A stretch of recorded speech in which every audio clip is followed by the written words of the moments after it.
আসুন আপনাদের নদীর ছবি দেখাই, গঙ্গার ছবি দেখাই। এ ছবি বলাগড়ের।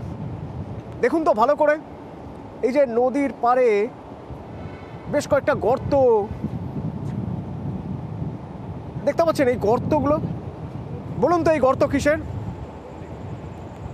আমি বলছি, এখান থেকে মাটি কেটে কেটে নিয়ে পাচার করা হচ্ছে।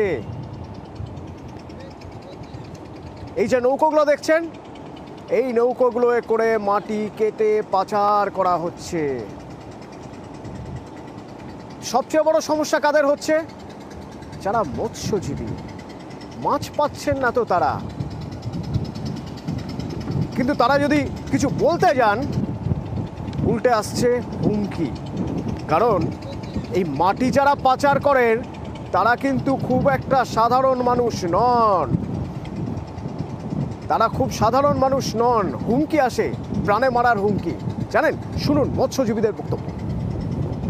রাত্রে 2:30টার থেকে বোট চলছে, মাটি গঙ্গার পাড় কেটে নিয়ে চলে যাচ্ছে। যা উত্তরে হচ্ছে, আর মাছ পাচ্ছি না। রাত্রে 2:30টার সময় আসছে, সকাল 7টা সাড়ে 7টা করে কাটছে, চলে যাচ্ছে।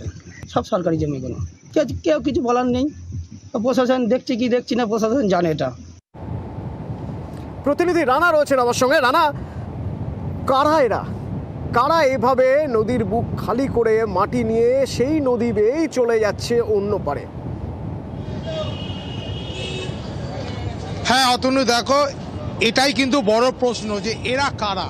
এরা যে মাটি মাফিয়া দুষ্কৃতী, সেটা কিন্তু একদম প্রকাশ্যে নিয়ে এসেছে স্থানীয় যারা মৎস্যজীবী, যারা ওই যে গঙ্গা পাড় বিশেষ করে বলাগড় ব্লকের সোমরা 2 নম্বর গ্রাম পঞ্চায়েতের সবুজদ্বীপ এলাকার পাশে যে নতুন গঙ্গার চরগুলো তৈরি হয়েছে, সেখানে যারা ওই চরে যারা চাষ করে, যারা মাছ ধরে জীবিকা নির্বাহ করে, তারাই কিন্তু আতঙ্কে ভুগছে।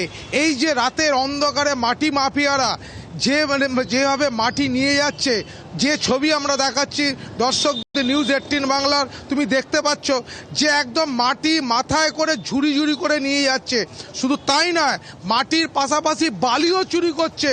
ফলে এই যে গঙ্গার যে গতিপথ রানা, এই যে চুরি হচ্ছে, ক্যামেরায় ধরা পড়ছে, নদীর পাশে পুরো খালি হয়ে যাচ্ছে। মৎস্যজীবীদের মধ্যে ক্ষোভ যে তাদের জানে মেরে দেবে, হুমকি দেওয়া হচ্ছে।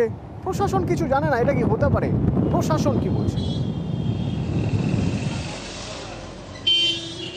একদমই তাই। দেখো যে এই যে প্রশাসনের যে নাকের ডগায় হচ্ছে, এটা কিন্তু বলার কোনো অবকাশ রাখে না। কারণ এই যারা ওখানকার যারা মৎস্যজীবী, যারা চাষ করে খায়, তারা কিন্তু আতঙ্কে রয়েছে।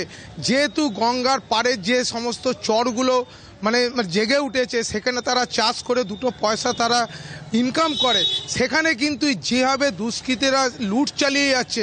তোমাকে জানিয়ে রাখি, বলাগড় যে বিধানসভার বিধায়ক মনোরঞ্জন ব্যাপারী গত কয়েকদিন আগে কিন্তু সমাজ মাধ্যমে কিন্তু এই লেখাটাই পোস্ট করেছিলেন যে বলাগড়ের মাটি চুরি হয়ে যাচ্ছে, বিক্রি হয়ে যাচ্ছে। এর মধ্যে কিন্তু অনেকেই হাত রয়েছে। এই বিষয়টা কিন্তু প্রকাশ্যে সমাজ মাধ্যমে কিন্তু এনেছিলেন হচ্ছে বলাগড়ের বিধায়ক মনোরঞ্জন ব্যাপারী। তারপরেই পঞ্চায়েত প্রধান তিনি কিন্তু সবই জানেন, কিন্তু কোথাও একটা যেন দায় সারা মনে হচ্ছে তার মন্তব্য। শুনুন। একজনই জানিয়েছিলেন যে এইরকম আমার জমি থেকে যে মাটি কেটে নিয়ে যাচ্ছে, তা ওনাকে বলা হয়েছিল যে আপনারা থানায় জানিয়ে দিন। উনি থানায় জানিয়েছিলেন।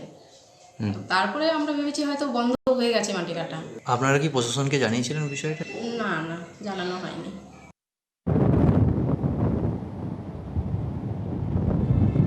শুনলেন তো পঞ্চায়েত প্রধানের বক্তব্য।